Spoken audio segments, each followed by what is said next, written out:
36절에서 41절 말씀 제가 봉독하겠습니다. 며칠 후에 바울이 바나바더러 말하되 우리가 주의 말씀을 전한 각 성으로 다시 가서 형제들이 어떠한가 방문하자 하고 바나바는 마가라 하는 요한도 데리고 가고자 하나 바울은 밤빌리아에서 자기들을 떠나 함께 일하러 가지 아니한 자를 데리고 가는 것이 옳지 않다 하여 서로 심히 다투어 피차 갈라서니 바나바는 마가를 데리고 배 타고 구브로로 가고 바울은 신라를 택한 후에 형제들에게 주의 은혜에 부탁함을 받고 떠나 수리아와 길리기아로 다니며 교회들을 견고하게 하니라. 아멘. 네, 오늘은 열매 맺는 비결이라는 제목으로 하나님 말씀 증거하도록 하겠습니다. 오늘 본문이 평범하게 흘러가는 것처럼 보이지만 사실은 단락이 지어지는 중요한 순간이 나옵니다. 이게 바로 2차 전도 여행이 시작되는 장면입니다. 별다른 얘기가 없죠. 바울이 2차 전도 여행을 시작하며 이런 얘기도 없으니까 그냥 지나가게 됩니다. 보통 이 구절을 보면은 이제 바울과 바나바가 다투었다 요 측면에서 이제 본문을 다루기가 일수인데 이거 같은 경우는 그런 거죠.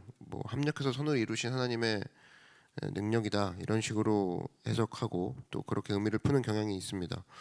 근데 오늘 같은 경우는 우리가 더 강력하게 좀 가슴에 와닿는 거는 사도 바울은 끊임없이 시작하는 사람이다. 이것을 깨달을 수 있다라는 겁니다. 그러니까 시작을 쉽게 하는 사람이라는 거예요. 굉장히 큰 마스터키라고 생각합니다. 시작에 있어서 강한 사람이다. 시작은 여러 가지 형태로 시작할 수가 있죠. 누군가에게 설득받고 또 설득을 또 얼마나 많이 받는가, 아니면 내가 얼마나 준비를 많이 했는가, 또 준비를 또 얼마나 오래 했는가, 여러 가지 변수가 있겠지만 사도 바울에게 있어서는 시작이라는 단어를 정의할 때 쉽게 시작할 수 있다라고 얘기할 수 있는 가장 강력한 장점을 가진 사도 바울이었다라는 겁니다. 그러니까 믿음은 뭡니까? 믿음은 쉽게 말해서 시작을 잘하는 겁니다. 예수 믿으십시오. 아멘. 나음을 믿으십니까? 아멘. 바로 아멘이라고 시작을 해버리는 거거든요. 그러니까 주님이 살리시는 거 믿으십니까? 아멘. 이건데 조금 있다가 생각해 보고요. 한참 생각해 보니까 아멘 하는 게 맞는 것 같아. 그래서 아멘 할 수도 있어요. 그러나 강하다고 얘기할 수는 없죠. 우리 주변에 특별히 열매를 잘 맺는 사람의 특징은 뭐냐면 시작을 잘합니다. 특별히 일을 쉽게 시작해요.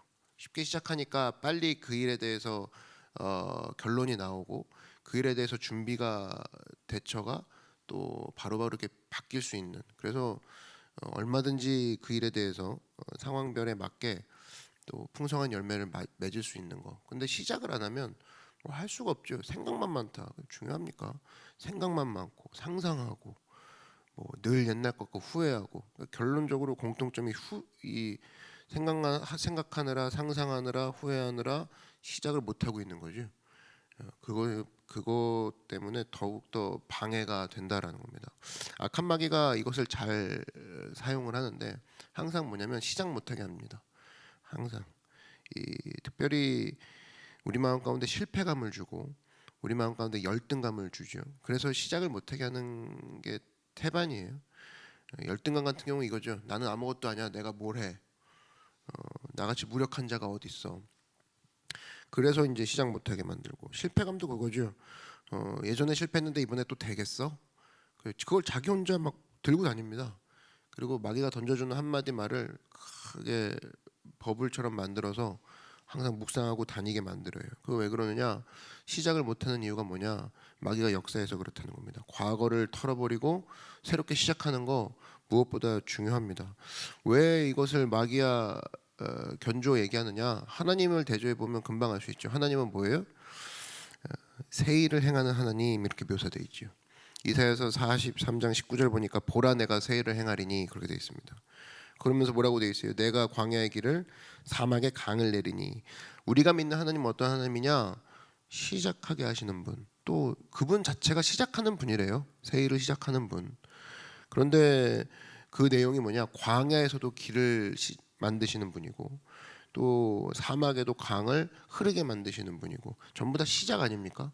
사막을 보면서 우리가 얼마든지 좌절할 수 있고 또 광야를 보면서 얼마든지 실패감을 맛볼 수 있는데 초원 바라보면서 비교하면서 열등의식에 사로잡힐 수 있는데 하나님은 사막 보면서 시작한다라는 거예요. 광야 보면서 시작한다라는 겁니다. 그러니까 하나님은 우리 하나님은 시작하시는 분, 새 일을 하시는 분, 하나님의 성령이 역사하게 되면 특징이 있는데 시작하더라는 겁니다. 오늘 바울이 그걸 보여주고 있는 거죠. 전도 여행, 제2차 전도 여행을 되게 간단하게 시작합니다. 오늘 36절 한번 보시면 며칠 후에 뭐 이건 특별한 의미가 없습니다. 계기가 없어요. 그냥 며칠 후에 바울이 바나바더러 말하되 우리가 주의 말씀을 전한 각성으로 다시 가서 형제들이 어떠한가 방문하자. 되게 쉽게 시작합니다. 그러니까 왜 우리가 2차 전도 여행이 어디쯤이냐라고 했을 때 찾아봐라 그럼 못 찾는 이유가 이렇게 되게 쉽게 시작해서 그래요. 우리는 늘 벼릅니다. 뭐 2차 전도 여행을 하기 전에 엄청나게 준비하죠. 벼르고 뜸들이고 세레머니를 엄청 준비합니다. 그런 거 없이 시작했다라는 거예요. 너무 싱겁게 시작하죠. 방문할래? 1차 전도 여행 때 만나봤던 그 팀들, 만나봤던 사람들 다시 한번 보러 갈래? 보러 갈래가 2차 전도 여행인 거예요. 무슨 얘기입니까? 시작이 쉬웠다는 얘기입니다. 근데 이게 시작이 쉽게 됐었던 이유가 육체적으로나 정신적으로나 여유가 있었던 거 아닙니까? 절대 그러지 않죠. 이 1차 전도 여행 그 마지막 부분에서 루스드라에서의 사건 아시죠? 돌로 맞아가지고 바울이 죽은 줄 알고 사람들이 내다 던졌습니다. 그 정도로 맞고 터지고 깨지고 기절해서 거의 죽을 정도까지 육체가 바닥을 친 상태였다는 거예요. 그럼에도 다시 시작했다라는 거예요. 그 정서적으로는 뭐 온전합니까? 아니죠. 1차 전도 여행 때 많은 이방인들이 예수님 믿었어요. 예수 겨우 믿게 만들어 놨더니 유대인들이 와가지고 이방인들이 교회에 들어올 때는 할례를 할 줄 알아야 돼. 할례가 돼 있어야 돼. 옥신각신 싸우죠. 그래서 사도행전 15장 앞부분이 뭐라고 시작되냐면 예루살렘 공회로 시작됩니다. 그러면서 결론이 나오죠. 이방인들은 할례를 받지 아니하고도 공회에 들어올 수 있다. 공동체에 들어올 수 있다. 그 결정을 얻어내기까지 사도 바울이 무지하게 싸웠을 거예요. 그 영적인 전쟁이.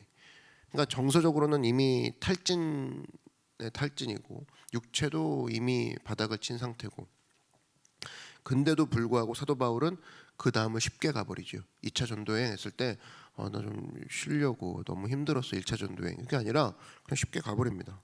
그러니까 우리도 이게 무슨 일상적으로도 그래요. 뭐 자꾸만 벼르려고 하지 말고 일상적으로 쉽게 가야 된다. 이게 좀 필요합니다. 무슨 계기가 꼭 있어야지만 움직이는 사람들 있죠. 참 시작이 늦습니다. 그러니까 나중에 남들 다 해놓고 나서 그때 가서 막 뺨을 치는 거죠. 그래서 우리는 뭐 시작한다 그러면 상상하죠. 뭐 사도 바울 같은 경우는 1차 전도여행 여행 끝나고 난 다음에 하나님께서 꿈속에 보여주실 것이다. 요즘 뭐 말씀이 없으시네요. 요즘 사인이 없으시네요. 이거 기다렸을 것이다. 그런 거 없죠. 그냥 요란 떨지 않고 그냥 시작해 버립니다. 옳은 거니까. 그 쉽게 시작하는 그 전제 조건 그게 뭔지 우리가 붙잡아야 되는데 오늘 그것을 한번 살펴보도록 하겠습니다. 첫 번째, 쉽게 시작하고 싶다. 사도 바울의 쉽게 시작하는 모습 나도 본받고 싶다.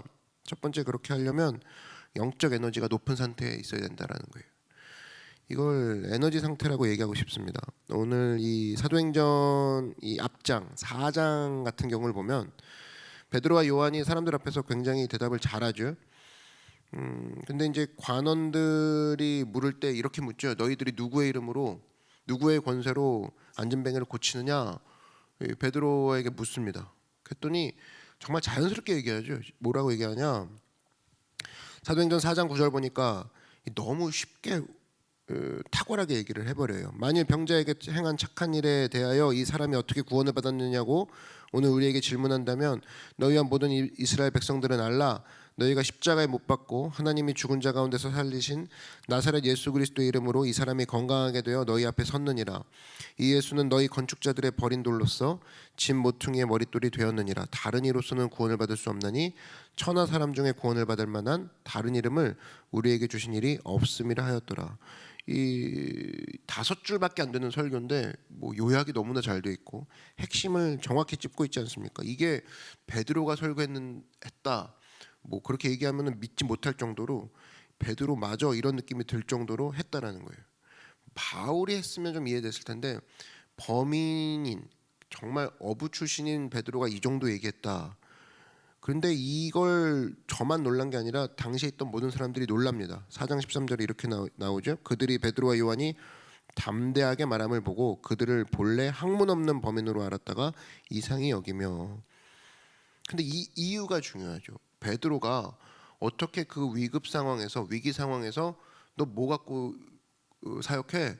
누가 이런 거 시켰어? 라고 했을 때 탁탁탁 얘기하면서 다른 이름을 우리에게 주신 적이 없다. 예수 그리스도가 우리의 이름이다. 그렇게 얘기할 수 있었던 이유가 나옵니다. 사도행전 4장 8절에 이에 베드로가 성령이 충만하여 이르되 백성의 관리들과 장로들아. 무슨 얘기예요? 베드로의 상태는 영적인 상태가 성령의 충만한 상태로 올라가 있었다라는 겁니다. 이게 21세기 우리 일상의 용어로 그러면 영적 에너지 상태가 높은 상태였다라는 거예요. 항상 3장에 와버리면 그 전에 이 모든 일들이 있기 전에 어떤 일이 있었냐? 베드로와 요한은 날마다 하나님께 기도하는 관계를 가졌었죠. 영적인 무장이 돼 있으니까 성령이 충만한 상태로 늘 높아져 있으니까 무슨 얘기를 딱 들었을 때 바로 거기에 대해서 쉽고 탁월하게 얘기할 수 있었다라는 겁니다. 우리도 체크해봐야죠. 나한테 그런 에너지가 늘 있는가? 나한테 높은 에너지인 상태인가 지금?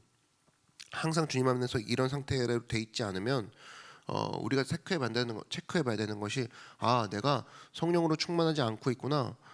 같은 얘기라는 겁니다. 성령으로 충만하지 않기 때문에 높은 에너지가 아닌 상태, 바닥 상태에 늘 있는 거죠. 그러니까 끌어오를 때까지 너무 힘들고 끌어오르는 상태까지가 시간이 너무 깁니다.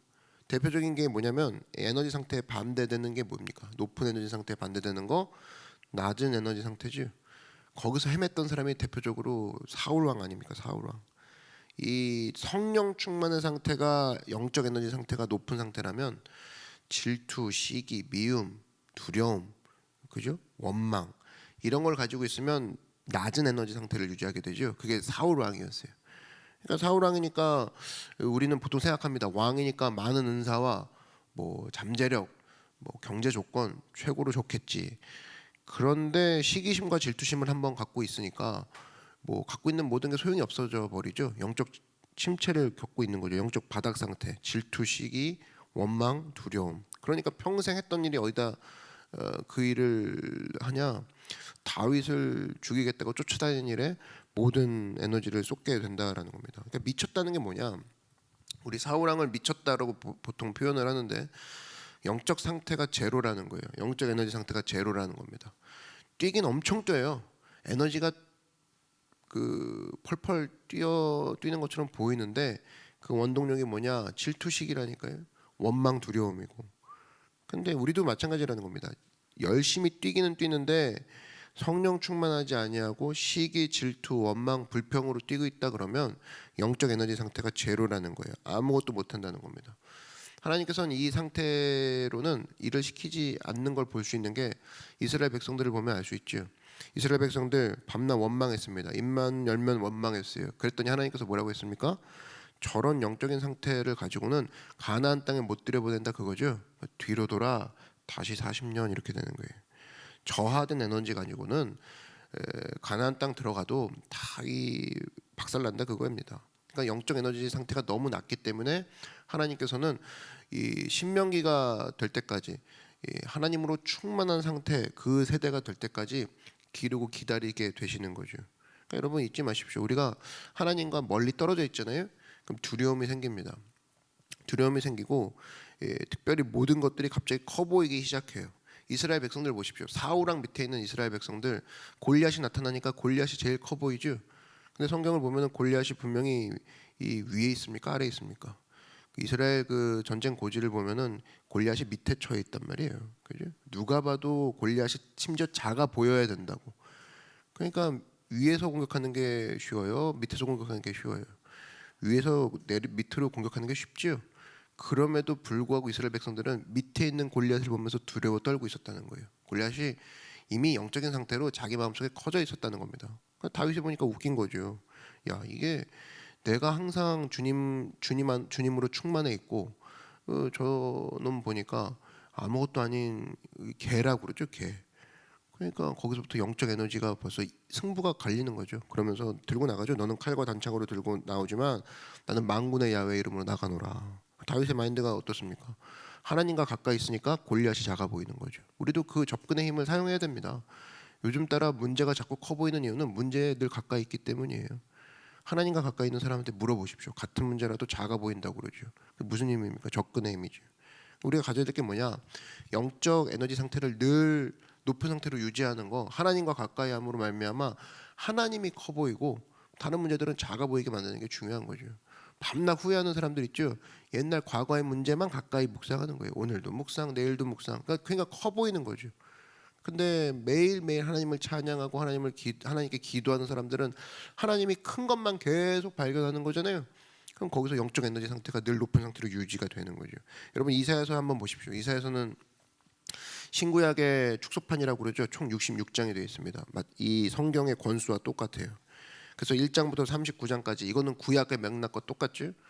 40장부터 66장까지는 신약의 맥락과 똑같아요. 근데 이 40장이 시작할 때 보면은 신약의 1장과도 같은 건데 여기 소망과 약속의 메시지가 터져 나옵니다. 근데 그 첫 번째 장, 이 마지막 구절, 이사야서 40장 마지막 구절을 보면 야곱아 어찌하여 네가 말하며 이스라엘아 네가 이르기를 내 길은 야훼께 숨겼으며 내 송사는 내 하나님에게서 벗어난다 하느냐. 무슨 얘기입니까? 왜 너희는 낮은 에너지 상태에 있느냐 그 얘기죠. 그러면서 얘기하는 게 뭐냐?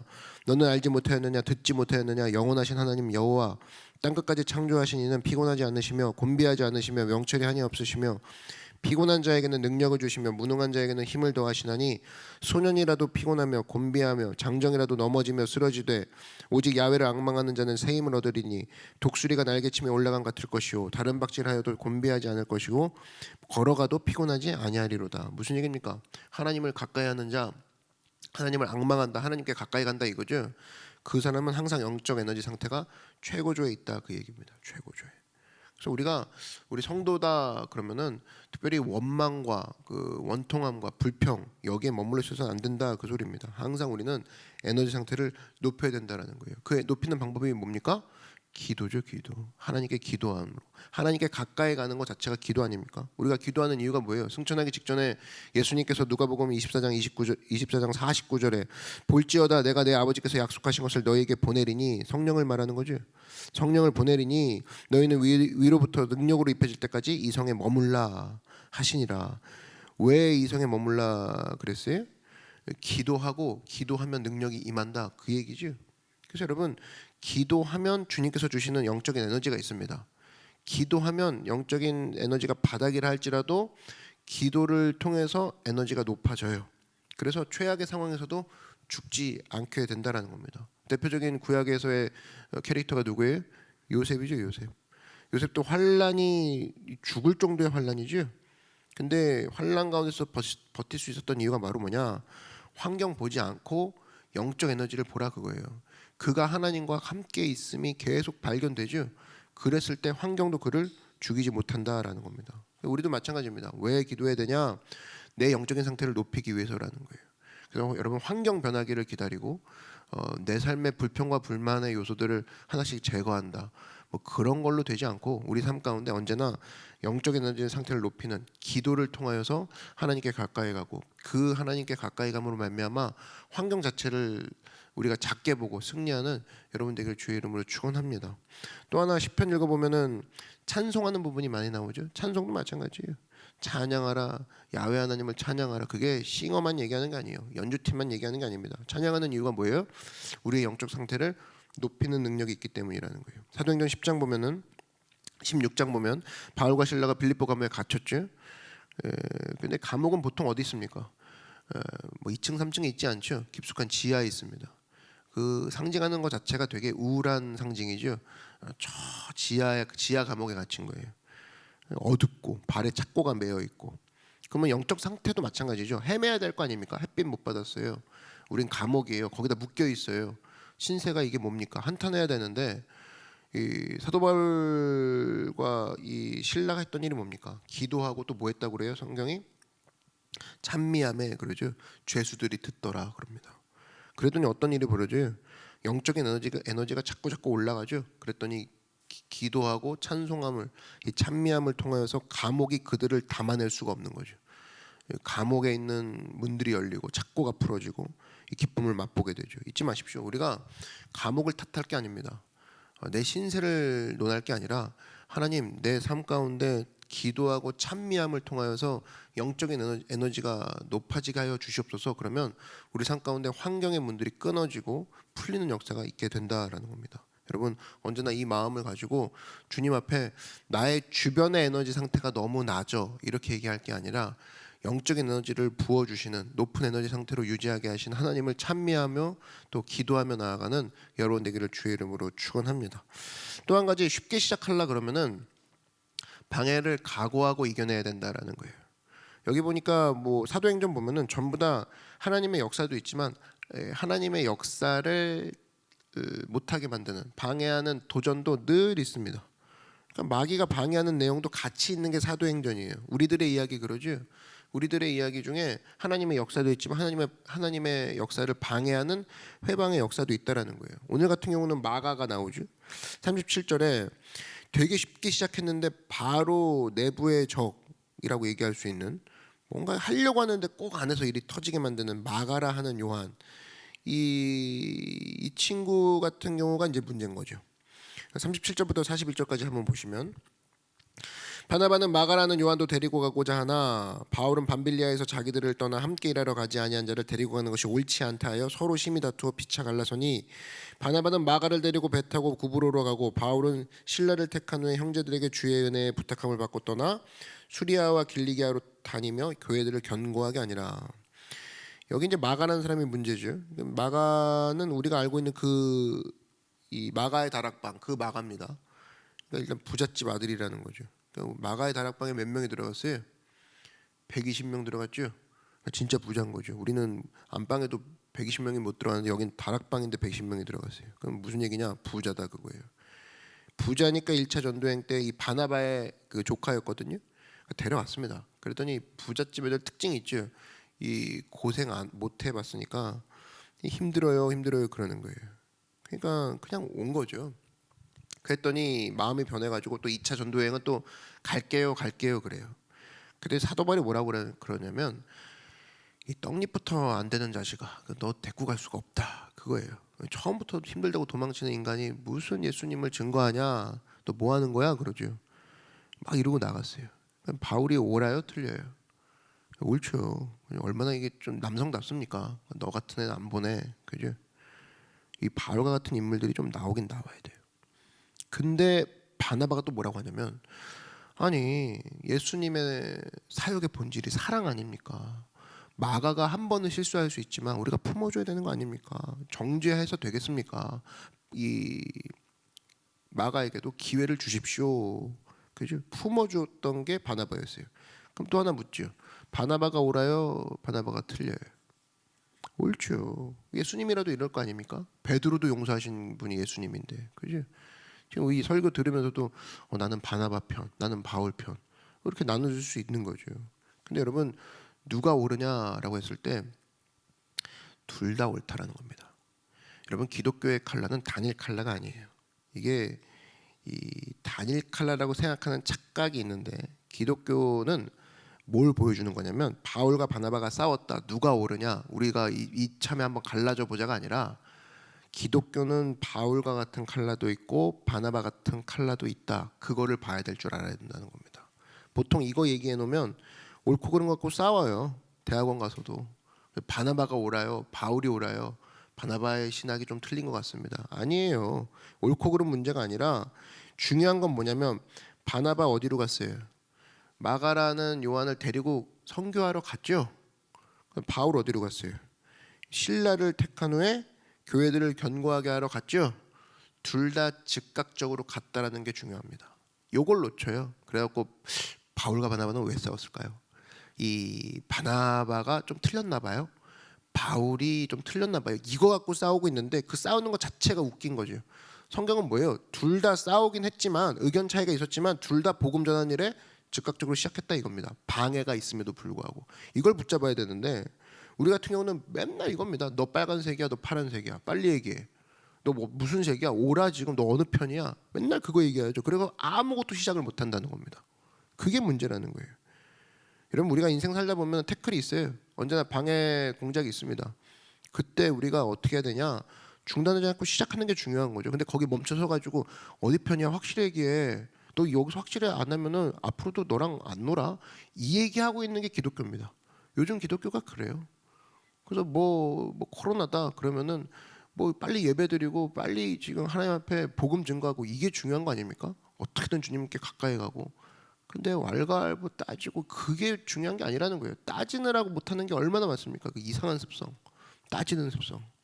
그래서 여러분 잊지 마십시오. 하나님께서 내 삶 가운데 수많은 것들을 주셨는데 그럼 이런 거죠. 그 가운데 실패도 있고 후회라는 모습으로 올 때도 있고 어려운 모습으로 올 때가 있어요. 그러면 이 예를 들어 결론이 오늘 본문처럼 나오면은 다투다가 헤어져 버리면은 많은 사람이 이럽니다. 나 선교 안 가고 그냥 기도원 올라가겠습니다.